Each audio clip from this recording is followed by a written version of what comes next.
Hello दोस्तों, मेरा नाम है जयप्रकाश और आप सुन रहे हैं रीडर्स जर्नी। आज हम जिस जातक कथा के बारे में सुनेंगे उसका नाम है अवर्य जातक।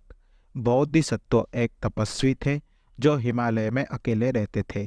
एक बार वह नमक और सिरका लेने के लिए शहर में गए और शाही उद्यान में सो गए।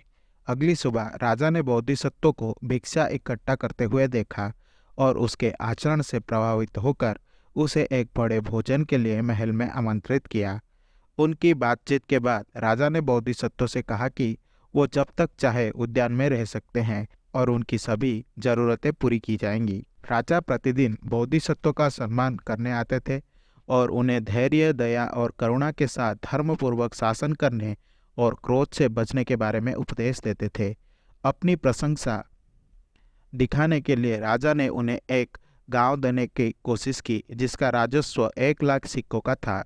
लेकिन बोधिसत्व को सांसारिक चीजों में कोई दिलचस्पी नहीं थी और उन्होंने इनकार कर दिया। उद्यान में 12 साल तक रहने के बाद बोधिसत्व को लगा कि उन्हें यात्रा करनी चाहिए। गंगा नदी पर वो एक नौका पर चढ़ गए जिसके मूर्ख मालिक ने यात्रियों से दूसरी ओर पहुंचने के बाद किराया वसूला। अक्सर वे उसे कुछ नहीं देते थे और झगड़े शुरू हो जाते थे। नाविक ने बोधिसत्व से पूछा कि वो कितना भुगतान करेगा और उसने उत्तर दिया, मैं तुम्हें बताऊंगा कि अपना धन, कल्याण और पुण्य कैसे बढ़ाया जाए।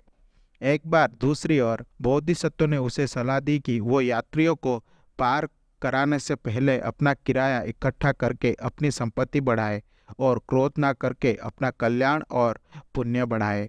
मल्लाह ने सोचा था कि सलाह के अतिरिक्त उसे कुछ पैसे भी मिलेंगे। जब उसने ऐसा नहीं किया तो उसने बोधिसत्व को जमीन पर फेंक दिया और उसकी छाती पर बैठ गया और उसके मुंह पर मुक्का मारा। ये इस बात का उदाहरण था कि कैसे कुछ लोग इतने मूर्ख होते हैं कि उन्हें अच्छी सलाह नहीं मिल पाती। ये जानवर को सोना देना जैसा है। नाविक की पत्नी ने उसे बोधिसत्व पर हमला करते हुए देखा और उसे रोकने के लिए कहा। अब उस पर क्रोधित होकर उसने छलांग लगा दी और उसे नीचे गिरा दिया जिससे उसका गर्भपात हो गया। उसे गिरफ्तार कर लिया गया और राजा के पास ले जाया गया जिसने उसे दंडित किया। ये कहानी बुद्ध के जीवन काल में।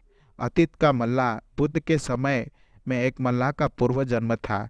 बुद्ध का एक शिष्य जो ग्रामीण इलाकों में रहता था बुद्ध के दर्शन के लिए गया और देर से पहुंचा। मल्लाह ने उसे नदी पार करने के लिए सुबह तक इंतजार करने के लिए कहा, लेकिन शिष्य ने तुरंत जाने पर जोर दिया।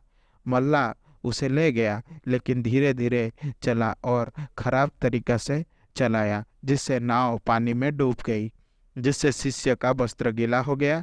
इस कारण वो उस दिन बुद्ध के दर्शन नहीं कर सका। अगले दिन बुद्ध ने शिष्य से पूछा कि वो एक दिन पहले उनसे मिलने क्यों नहीं आया। जब शिष्य ने बताया कि क्या हुआ था तो बुद्ध ने उसे ये कहानी सुनाई ताकि वह जान सके कि नाविक भी अतीत में एक अज्ञानी और कच्चा आदमी था। राजा आनंद का पूर्व जन्म था जो बुद्ध के शीर्ष शिष्यों में से एक था। आशा करता हूँ कि आपको ये जातक कथा अच्छी लगी होगी। अगर आपको मेरी वीडियो पसंद आई तो इसे लाइक करें और शेयर करें और ऐसे वीडियोस देखने के लिए मेरे चैनल को सब्सक्राइब करें।